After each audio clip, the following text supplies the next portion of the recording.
মেঘ ৰাশি জাতক জাতিকাসকলৰ মাৰ্চ মাহৰ সম্পূৰ্ণ ৰাশিফল সিদ্ধান্ত আজিৰ ভিডিঅ'টোৰ যোগেদি আমি জানি লওঁ আহক। 1 মাৰ্চৰ পৰা 31 মাৰ্চলৈকে আপোনালোকৰ দিন কেনেধৰণে পাৰ হ'ব, কি সুযোগ সুবিধা আপোনালোকে লাভ কৰিব পাৰিব। মাহৰ প্ৰথম ভাগতেই সলনি হ'ব আপোনালোকৰ ভাগ্য। আগৰ কিবা ৰৈ থকা কাম আপোনালোকৰ হাতলৈ আহিব, নতুন সুযোগ সুবিধা আপোনালোকে লাভ কৰিবলৈ সক্ষম হ'ব। প্ৰথম মাহতেই আপোনালোকে পাব সুখবৰ। এই ক্ষেত্ৰত দেখিবলৈ পোৱা যাব যে মাহৰ প্ৰথম ভাগতেই আপোনালোকৰ ঘৰলৈ নতুন কৰ্মৰ সংস্থাপন অহাৰো সম্ভাৱনা আপোনালোকে দেখিবলৈ পাব। আহক তেনেহ'লে বেছি দেৰি নকৰি আমি সুন্দৰভাৱে জানি লওঁ।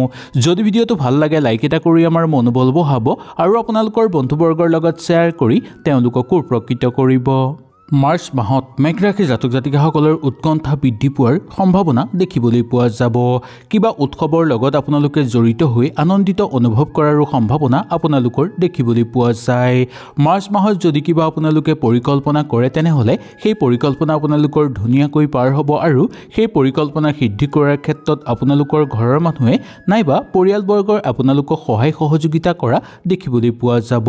যদি আপুনি বেলেগৰ কথাৰ মতে এই মাহত চলিব বিচাৰে তেনেহ'লে বিপদ অহাৰ সম্ভাৱনা কিন্তু নিশ্চিত। কিবা কাম কৰিব বিচাৰিলে নিজৰ মতে চলিব বা ঘৰৰ মানুহৰ মতে চলিব, কিন্তু ঘৰৰ মানুহৰ বাহিৰত বেলেগৰ মতে চলিবলৈ আপোনালোকে চেষ্টা নকৰাটোৱেই মংগলময় বুলি ক'ব পৰা যায়। উচ্চ শিক্ষাৰ লাভৰ কাৰণে আপোনালোকে লক্ষ্য উপনীত হ'ব পাৰিব বা উচ্চ শিক্ষা লাভৰ কাৰণে আপোনালোকে দূৰ ভ্ৰমণ কৰিবলগীয়াও হ'ব পাৰে। আপুনি বিপথে পৰিচালিত হ'লে ঘৰৰ মানুহে আপোনালোকক স্থিতিলৈ লৈ অহাৰ যোগ দেখিবলৈ পোৱা যায়। ভুল হোৱা কিছুমান কামত আত্মীয়ই আপোনালোকক সহায় সহযোগিতা কৰিব। সময়ৰ প্ৰতি লক্ষ্য ৰাখি কৰ্মক্ষেত্ৰত আপোনালোকে মনোযোগ দিয়াটো অত্যন্ত দৰকাৰ। ব্যৱসায়িক বাণিজ্যৰ লগত জড়িত লোকসকলৰ কাৰণে ব্যৱসায়ত মধ্যম হ'ব যদিও আৰ্থিক ক্ষেত্ৰত ইমান অসুবিধা আপোনালোকে দেখিবলৈ নাপাব। নতুনকৈ ব্যৱসায়িক বাণিজ্যত বিনিয়োগ কৰাৰ ক্ষেত্ৰত আপোনালোকে নিজৰ সিদ্ধান্ত ল'ব লাগিব। কাম কাজৰ লগত জড়িত লোকসকলৰ কাৰণে সহযোগীৰ লগত সময় অতিবাহিত কৰি আনন্দিত অনুভৱ কৰিব পাৰিব আৰু কৰ্মক্ষেত্ৰতো সহযোগীয়ে আপোনালোকক সহায় সহযোগিতা কৰিব। পইচা পাতি লেনদেনৰ ক্ষেত্ৰত আপোনালোকৰ মধ্যম ফলাফল দেখিবলৈ পোৱা যাব, কিন্তু পইচা পাতি ধাৰলৈ দিয়াৰ ক্ষেত্ৰত খুব সাৱধানতা আপোনালোকে এই মাহত অৱলম্বন কৰিব লাগিব, নহ'লে আপোনালোকৰ কিছু ক্ষতি হোৱাৰ সম্ভাৱনা দেখিবলৈ পোৱা যাব পাৰে। কিন্তু এটা কথা ভাল যে পাবলগীয়া সম্পদ বা পাবলগীয়া ধন সম্পত্তি আপোনালোকে ঘূৰাই পাবলৈ সক্ষম হ'ব। বন্ধুবৰ্গৰ লগত থাকোঁতে ইমান অসুবিধাদায়ক আপোনালোকে দেখিবলৈ নাপাব। কিন্তু কোনো বন্ধুৱে যাতে বিপথে আপোনালোকক পৰিচালিত কৰিব নোৱাৰে বা বেলেগ ফাললৈ লৈ যাব নোৱাৰে তাৰ প্ৰতি আপোনালোকে লক্ষ্য ৰাখিব লাগিব। আত্মীয়ৰ সকলো কথা আপোনালোকে শুনিব বিচাৰিলে শুনিব পাৰিব। প্ৰিয়জনৰ প্ৰতি লক্ষ্য ৰাখিবলৈ চেষ্টা কৰিব আৰু প্ৰিয়জনক যিমান পাৰে সময় দিবলৈ চেষ্টা কৰিব। দুয়োৰে প্ৰেম বিকাশ ঘটিবলৈ ধৰিব বা প্ৰেমৰ প্ৰসাৰ ঘটিবলৈ আপোনালোকৰ ধৰা দেখিবলৈ পাব। মুহূৰ্তৰ ভিতৰতে আপোনালোকৰ সময় পৰিৱৰ্তন ঘটি পৰিব পাৰে, কাৰণ গ্ৰহ নক্ষত্ৰৰ বিশেষ পৰিৱৰ্তনৰ ফলতেই এনে যুগ দেখিবলৈ পোৱা যাব। কঠোৰ পৰিশ্ৰম কৰা লোকসকলৰ কাৰণে ভাল ফলাফলৰ সিদ্ধান্ত অহাৰ সম্ভাৱনা দেখিবলৈ পোৱা যাব। আপুনি বিশেষ কিছুমান কামত যদি আগভাগ ল'ব বিচাৰে ল'ব পাৰিব আৰু সামাজিক ক্ষেত্ৰত গুৰুত্বপূৰ্ণ দায়িত্ব আপোনাৰ হাতলৈ অহাৰ সম্ভাৱনা দেখিবলৈ পোৱা যায়। খালী সময়খিনি আপোনালোকে ঘৰৰ মানুহৰ লগত অতিবাহিত কৰিবলৈ চেষ্টা কৰিব। সম্পত্তি ক্ৰয় কৰিব বিচাৰিলে কৰিব পাৰিব, কিন্তু সম্পত্তি বিক্ৰী কৰাৰ ক্ষেত্ৰত খুব সাৱধানতা অৱলম্বন কৰিব লাগিব। কোনো লোকে ঠগ প্ৰবঞ্চনাৰ বলি কৰি তোলাৰ সম্ভাৱনা দেখিবলৈ পোৱা যাব পাৰে। জীৱন সংগীৰ লগত আপোনালোকৰ প্ৰেম, হাঁহি ধেমালি, আত্মবিশ্বাস বৃদ্ধি পোৱাৰ সম্ভাৱনা প্ৰবল দেখিবলৈ পোৱা যায়।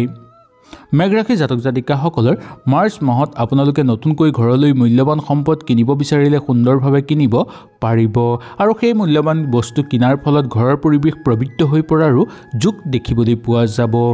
জৰুৰী কিছুমান কামৰ কাৰণে আপোনালোকে কৰ্মজীৱনত কিছু বিৰতি ল'বলগীয়াও হ'ব পাৰে। মানসিকভাৱে আপোনালোক শক্তিশালী হৈ পৰিব। নতুন গতিশীল কামত আপোনালোকে যোগদান কৰি আনন্দিত অনুভৱ কৰিব পাৰিব আৰু মন আনন্দিত হৈ পৰিব আপোনালোকৰ। জীৱনত জীৱনত চলি থকা সৰু সৰু সমস্যা আপোনালোকে পাতল কৰিবলৈ চেষ্টা কৰিব, নহ'লে সেই সৰু সমস্যাই ভৱিষ্যতলৈ ডাঙৰ সমস্যা সৃষ্টি কৰাৰ ক্ষেত্ৰত সহায় কৰাব। সেইকাৰণে আগতেই সেই সমস্যাবোৰ সমাধান কৰিবলৈ আপোনালোকে চেষ্টা কৰিব। আপোনালোকৰ মাজত বহু প্ৰতিভা লুকাই আছে, সেই প্ৰতিভা এই মাহত আপোনালোকে দেখুৱাব বিচাৰিলে দেখুৱাব পাৰিব। ঘৰুৱা কিছুমান কামত আপোনালোকে হাত দি ভাল পাব বা ঘৰুৱা কামত সহায় কৰি ভাল পাব। প্ৰতিযোগিতামূলক কামত আপোনালোকে নোযোৱাটোৱেই মংগলময়। যদি প্ৰতিযোগিতামূলক কামত যায় তেনেহ'লে খুব কষ্ট কৰিব লাগিব আৰু খুব আগ্ৰহেৰে সেই কাম কৰিবলৈ চেষ্টা কৰিব লাগিব, তেতিয়াহে তাৰ উচিত ফল লাভ কৰিব পাৰিব। পৰিকল্পিতভাৱে কিছুমান কাম কৰিলে আপোনালোকে ভাল ফল নিশ্চয় লাভ কৰিব। কৰ্মজীৱনত সহযোগীৰ লগত সৰু সুৰা কথাতে মতবিৰোধ হ'ব যদিও ইমান চিন্তাৰ কাৰণ নাই বুলি ক'ব পৰা যায়। ঘৰত হৈ থকা অনুষ্ঠানত যোগদান কৰি আনন্দিত অনুভৱ কৰিব পাৰিব আৰু বহু কথা আপোনালোকে শিকিব পাৰিব। জীৱনসংগীৰ লগত হাঁহি ধেমালিৰ মাজেদি পাৰ কৰিব পাৰিব এই মাহটো সুন্দৰভাৱে। মামলা মোকদ্দমাৰ লগত জড়িত হৈ থকা লোকসকলৰ কাৰণে জয়ৰ সম্ভাৱনা এই মাৰ্চ মাহত দেখিবলৈ পোৱা যাব পাৰে। ৰাজনৈতিক ক্ষেত্ৰৰ লগত জড়িত লোকসকলৰ কাৰণেও নতুন ভাল খবৰে দেখা দিব বা জয়ৰ সম্ভাৱনা কিন্তু এই মাহত দেখিবলৈ পোৱা যায়। নতুনকৈ ৰাজনৈতিক ক্ষেত্ৰৰ লগত যদি আপোনালোক জড়িত হ'ব বিচাৰে তেনেহ'লেও সুন্দৰভাৱে জড়িত হ'ব পাৰিব। বিয়া বাৰুৰ কাৰণে মধ্যম ফলাফল দেখিবলৈ পোৱা যায়, কিন্তু বিয়া বাৰু কথা বতৰা পাতি চাব বিচাৰিলে আপোনালোকে সুন্দৰভাৱে পাতি চাব পাৰিব। চাকৰিয়ালসকলৰ পদোন্নতিৰ যোগ দেখিবলৈ পোৱা যায় আৰু চাকৰিয়ালসকলৰ কিছু কিছু ক্ষেত্ৰত স্থান পৰিৱৰ্তনৰ প্ৰবল যোগ দেখিবলৈ পোৱা যাব পাৰে।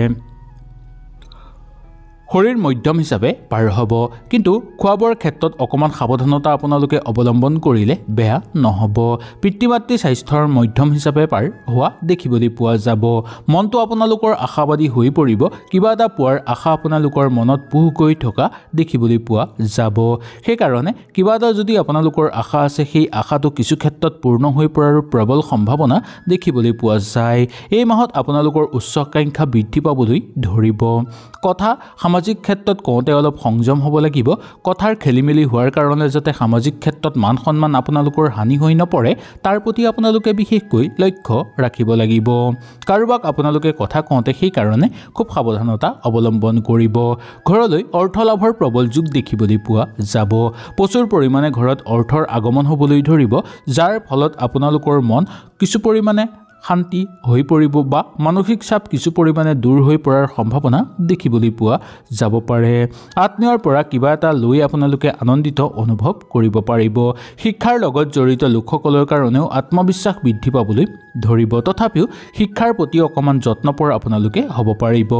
যাত্ৰা কৰিব বিচাৰিলে সুন্দৰভাৱে যাত্ৰা কৰিব পাৰিব, কিন্তু কোনো লোকৰ দেখিবলৈ পোৱা যায় যে দূৰ ভ্ৰমণৰ ফলত আপোনালোকৰ অবান্তিক খৰচৰ মাত্ৰা বৃদ্ধি পাবলৈ ধৰিব বা যেনে তেনে পইচা খৰচ বেছিকৈ হোৱাৰ যোগ দেখিবলৈ পাব।